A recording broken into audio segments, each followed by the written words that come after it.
Kita terus belajar di Injil Yohanes.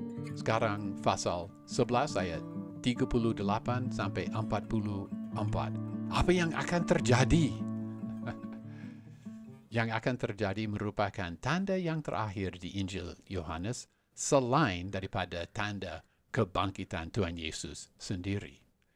Ya, kita melihat duka cita, kita melihat kesusahan hati mereka di ayat 33, 34, 35, 36, 38. Ini memberi kesan bahwa Tuhan Yesus digerakkan oleh belas kasihan. Tetapi kita juga paham bahwa dia melakukan apa yang ditentukan oleh Allah Bapa. Pasal 11 ayat 38. Maka masgula pula hati Yesus, lalu ia pergi ke kubur itu. Kubur itu adalah sebuah gua yang ditutup dengan batu. Pada masa itu, orang Yahudi yang mampu biasanya menguburkan mayat-mayat mereka di dalam gua atau ruang-ruang yang diukir dalam batu besar. Carson dan Barrett mencatat bahwa ada gua alami atau gua karena diukir dipakai untuk kuburan vertikal, ada juga kuburan horizontal. Barrett menjelaskan bahwa menurut adat istiadat orang Yahudi di Mishnah, kumpulan ajaran rabi-rabi, dan menurut tradisi lokal di Betania, kuburan Lazarus merupakan gua horizontal. Carson menjelaskan bahwa tempat yang tradisi berkata Lazarus dikuburkan itu memang ada di kampung Betania, tetapi tempat itu sudah mengalami banyak perubahan karena gereja dibangun di situ, juga masjid dibangun di situ. Ya, di dalam foto ini kita dapat melihat pintu masuk pada kuburan besar di Yerusalem. Kuburan ini memang kira-kira dipakai pada abjad pertama. Kita dapat melihat di sebelah kiri ada batu besar yang dapat didorong untuk menutup pintu masuk itu. Dulu saya sempat pergi ke kuburan itu, masih boleh masuk ke dalamnya. Sekarang sudah ditutup, tidak boleh masuk ke situ. Tempat itu berada dekat Hotel Raja Daud di Yerusalem. Dulu kuburan di foto ini dianggap kuburan keluarga Raja Herodes. Tetapi tidak ada ukiran, tidak ada bukti. Tetapi sekarang sarjana yang mempelajari hal ini berkata bahwa kuburan keluarga Raja Herodes terletak dekat pintu gerbang Damsyek. Tetapi yang di foto ini, yang di dalamnya ada beberapa kamar, pasti dimiliki oleh keluarga Yahudi yang cukup kaya pada abad pertama. Barangkali ada batu yang seperti di foto ini, ada batu di kuburan Lazarus, juga ya di kuburan Tuhan Yesus Kristus juga. Pasal 11 ayat 39, kata Yesus, geserkan batu itu. Marta, saudara orang yang meninggal itu, berkata kepadanya, Tuhan, kurios ya, Tuhan, ia sudah berbau sebab sudah 4 hari ia mati. Ya, terjemahan baru berkata angkat, dan memang kata Yunani airo sering berarti angkat. Tetapi kadang kata airo ini, kata kerja airo, dapat juga berarti geserkan. Jadi saya kira di sini kita terjemahkan geserkan, bukan angkat. Ya, batu sebesar itu tidak akan diangkat, tetapi dapat digeserkan. Maria, dia tidak berbicara, dia tidak mengatakan apa-apa. Marta yang memikirkan keadaan tamu-tamu di Lukas pasal 10 ayat 40, juga rupanya memikirkan keadaan tamu-tamu di dalam ayat ini. Marta takut di sini. Dan bagaimana Tuhan menanggapi itu? Ya, kita Baca terus. Pasal 11 ayat 40. Jawab Yesus, "Bukankah sudah kukatakan kepadamu, jikalau engkau percaya, engkau akan melihat kemuliaan Allah?" Kata jikalau di sini, ean, ya, ean berarti jika ya, jika tidak, ya, tidak jelas. Ean berarti jikalau. Ketakutan Marta ditegur.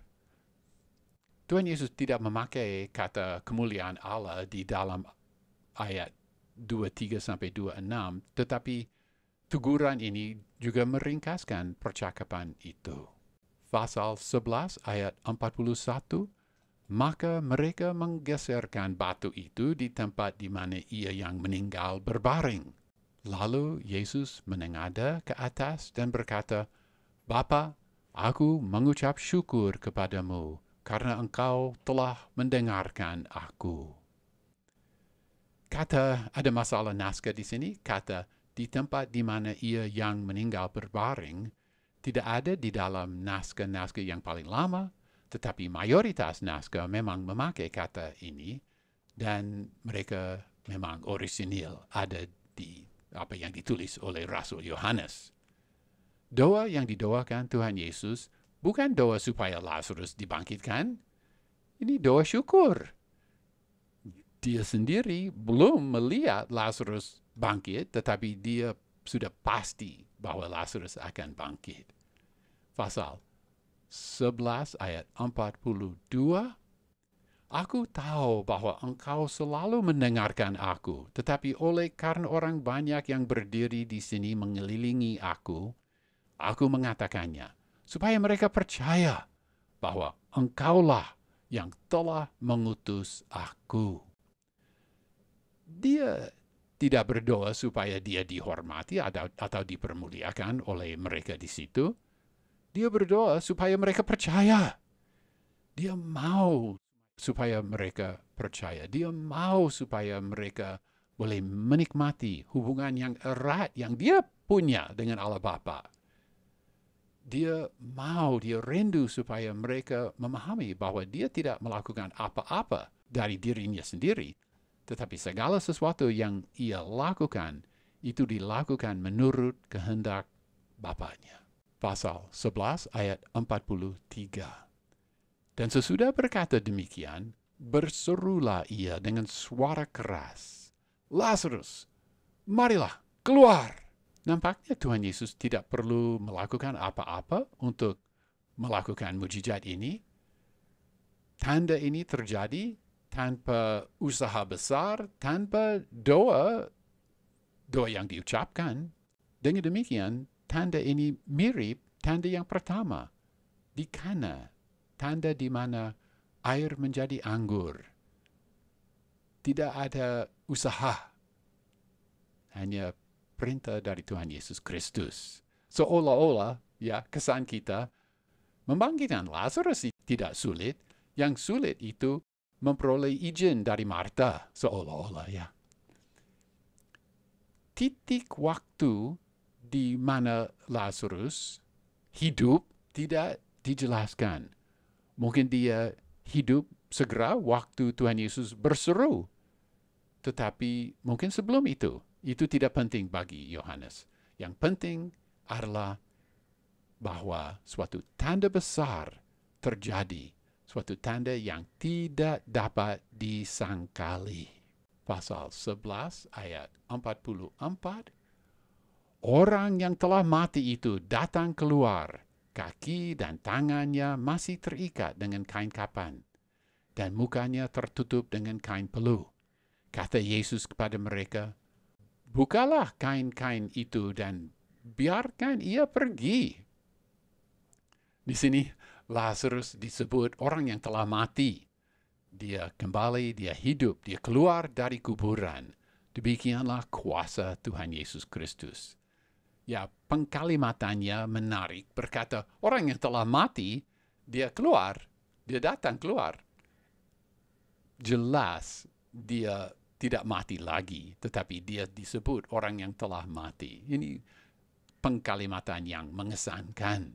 Tuhan Yesus mengadakan tanda besar, mujizat besar ini, tetapi dia tidak lupa mengenai keperluan jasmani mereka yang ia layani. Di dalam kasus ini, mungkin orang banyak itu bungkam, tetapi Tuhan Yesus paham bahwa Lazarus masih dibungkus dalam kain itu perlu ditolong. Carson membandingkan kebangkitan Lazarus dengan kebangkitan Tuhan Yesus sendiri. Lazarus, dia bangkit kembali ke hidup ini. Dia masih dibungkus dalam kain. Tetapi Tuhan Yesus yang mengalami kebangkitan kekal tidak lagi dibungkus dengan kain-kain itu. Dia berpakaian mulia juga. Kebangkitan Lazarus merupakan tanda yang merujuk pada kebangkitan Tuhan Yesus Kristus dan kebangkitan kekal. Tanda ini membuktikan bahwa Tuhan Yesus adalah kebangkitan dan hidup. Ya, ringkasanlah, dia yang adalah kebangkitan dan hidup membangkitkan Lazarus dari kuburan. Tanda ini, tanda besar ini, dilakukan dekat Yerusalem. Dan banyak orang dari Yerusalem menjadi saksi mata pada mujizat ini. Seharusnya mereka memahami dan seharusnya sesuai dengan doa Tuhan Yesus Kristus, mereka juga percaya apa yang akan terjadi, apa yang akan mereka lakukan. Nanti kita lihat.